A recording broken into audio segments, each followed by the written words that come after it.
Di sini saya akan menjelaskan tentang teori-teori tentang investasi. Teori ekonomi mengartikan atau mendefinisikan investasi sebagai pengeluaran untuk membeli barang-barang modal dan peralatan-peralatan produksi dengan tujuan untuk mengganti dan terutama menambah barang-barang modal dalam perekonomian yang akan digunakan untuk memproduksi barang dan jasa di masa yang akan datang. Dengan kata lain, investasi berarti kegiatan perbelanjaan untuk meningkatkan kapasitas produksi suatu perekonomian. Investasi dapat dibedakan menjadi 4 komponen, yaitu yang pertama adalah investasi perusahaan-perusahaan swasta, pengeluaran untuk mendirikan tempat tinggal, perubahan dalam inventaris perusahaan, dan investasi yang dilakukan oleh pemerintah.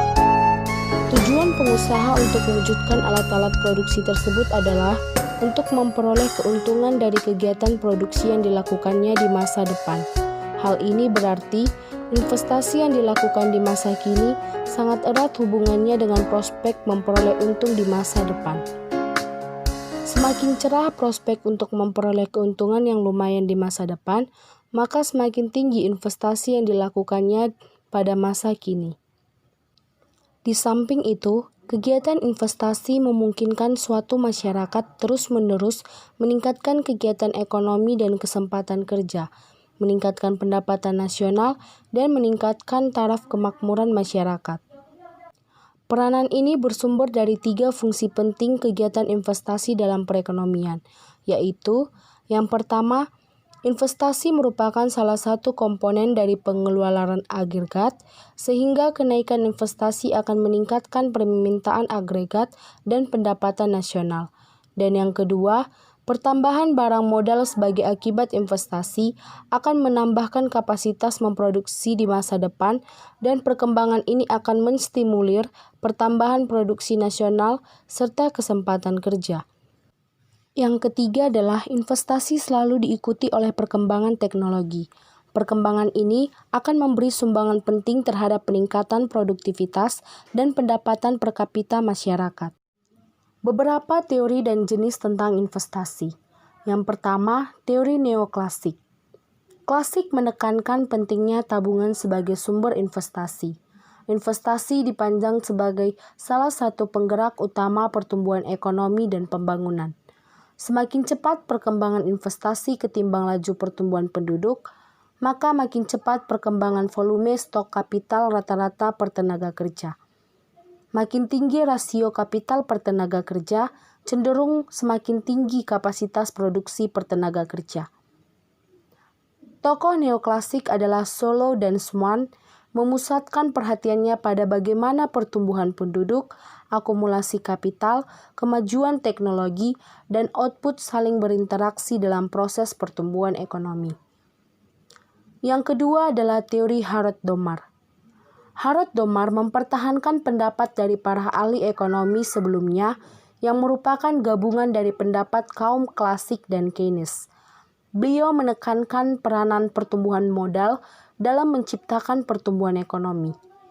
Teori Harrod-Domar memandang bahwa pembentukan modal dianggap sebagai pengeluaran yang akan menambah kemampuan suatu perekonomian untuk menghasilkan barang atau jasa, maupun sebagai pengeluaran yang akan menambah permintaan afektif seluruh masyarakat, di mana apabila pada suatu masa tertentu dilakukan sejumlah pembentukan modal, maka pada masa berikutnya perekonomian tersebut mempunyai kemampuan untuk menghasilkan barang-barang dan jasa yang akan lebih besar. Nah, teman-teman, selanjutnya di sini kita akan membahas mengenai investasi dan kapasitas produksi. Secara garis besarnya, investasi adalah aktivitas ekonomi baik yang berupa peningkatan kualitas faktor produksi. Jadi, agar upaya produksi nasional tidak berkurang, maka penyusutan produktivitas hendaknya diimbangi dengan investasi, sehingga lebih besar dari penyusutan yang ada. Nah, di sini kita dapat melihat misalnya, jika capital output ratio adalah 5, sedangkan kenaikan pendapatan nasional yang diinginkan adalah 6, maka besarnya dapat dihitung 5 kali 6 sama dengan 30. Nah, Untuk perhitungan capital output ratio atau COR dapat kita rumuskan sebagai berikut. COR sama dengan K per Q, yang dimana K yaitu jumlah investasi yang diperlukan, dan Q sama dengan besarnya hasil produksi nasional yang ingin dicapai melalui investasi tersebut. Apabila yang diperbandingkan adalah tambahan investasi dengan pendapatan, maka ICOR sama dengan delta K per delta Q. Nah, sehingga untuk menghitung besarnya kapasitas produksi nasional digunakan capital output ratio dengan ICOR sama dengan delta K per delta Q. Q sama dengan K per capital output ratio. Yang kedua, untuk menghitung besarnya pertambahan kapasitas produksi nasional digunakan ICOR atau ICOR sama dengan delta K per delta Q, yang dimana delta Q sama dengan K per capital output ratio. Kita juga dapat melihat masalah besarnya penyusutan. Misalnya, jika diketahui dalam suatu perekonomian terdapat data sebagai berikut. Pada awal tahun 2002 dalam perekonomian mempunyai peralatan kapital yang mampu menghasilkan output sebesar 5.000 miliar. Besarnya capital output ratio dan ICOR masing-masing persen. Dan selanjutnya dalam tahun 1992 itu terjadi progress investment sebesar 2.000 miliar rupiah. Dan besarnya penyusutan ditafsir 10%.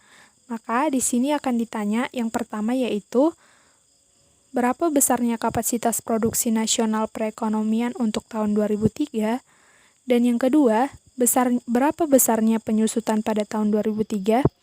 Nah, untuk penyelesaian yang pertama dapat kita cari besarnya kapasitas produksi nasional tahun 2003 yaitu Q 2003 sama dengan 1 kurang D kali K per COR ditambah delta K per ICOR dengan Q 2002 sama dengan K per COR. Jadi 5.000 sama dengan K per 6. Dapat kita ketahui bahwa K-nya sama dengan 6 dikali 5.000 miliar, jadi 30.000 miliar. Jadi besarnya penyusutan tahun 2003 yaitu Q 2003 sama dengan 1 dikurang D kali K per COR ditambah delta K per ICOR sama dengan 1 dikurang 10% dikali 30.000 rupiah per 6 ditambah delta K tadi kita dapatkan 2.000, kita masukin 2.000, selanjutnya dibagi 5, dapat hasilnya yaitu 4.900 miliar. Jadi besarnya penyusutan tahun 2003 yaitu 1 dikurang D kali K tambah delta K sama dengan 1 dikurang 10% dikali 30.000 ditambah 2.000 sama dengan 29.000 miliar. Baik teman-teman, di sini saya akan melanjutkan pembahasan kami mengenai teori investasi. Nah, sekarang kita masuk pada bagian B, yaitu faktor-faktor penentu tingkat investasi. Nah, faktor-faktor penentu tingkat investasi ini ada 4. Jadi yang pertama itu adalah tingkat bunga. Nah, seperti di awal yang telah diuraikan oleh Saudari Mutiara bahwa tingkat bunga itu akan menentukan besarnya investasi. Nah, di mana biasanya tingkat bunga ini mempunyai korelasi yang positif dengan tingkat inflasi, di mana bila inflasi naik, tingkat bunga juga akan naik. Karena bila tingkat bunga tetap atau istilahnya tidak naik, maka nilai real dana atau uang yang disimpan masyarakat di bank akan turun. Nah, jadi di sini artinya daya beli uang menjadi lebih rendah. Akibatnya orang tidak tertarik lagi untuk menyimpan uangnya di bank dan akan menarik dananya dari bank. Oleh karena itu, tingkat bunga real ini dirumuskan tingkat bunga real sama dengan tingkat bunga nominal dikurang laju inflasi. Nah, misalnya saya beri contoh, tingkat bunga yang ditetapkan bank sebesar 10% per tahun dan inflasi yang terjadi 6%, maka tingkat bunga realnya adalah 4%. Nah, selanjutnya yang kedua itu adalah keuntungan yang diharapkan. Nah, kita ketahui bahwa motif utama orang untuk melakukan investasi ini adalah untuk memperoleh keuntungan. Jadi apabila pengusaha optimis bahwa investasinya memperoleh keuntungan, maka mereka akan melakukan investasi pula. Dan yang ketiga adalah peningkatan teknologi. Nah, peningkatan teknologi ini merupakan pendorong perusahaan untuk melakukan investasi. Seperti penemuan mesin yang lebih produktif atau efisien akan menurunkan biaya produksi sehingga dapat meningkatkan keuntungan dari penggunaan mesin tersebut. Dan yang terakhir adalah pajak. Nah, kenaikan pajak ini akan menurunkan tingkat keuntungan yang diperoleh sehingga bisa mengurangi investasi. Baik, selanjutnya saya akan melanjutkan kembali. Kita masuk pada bagian D, yaitu pelaksana investasi.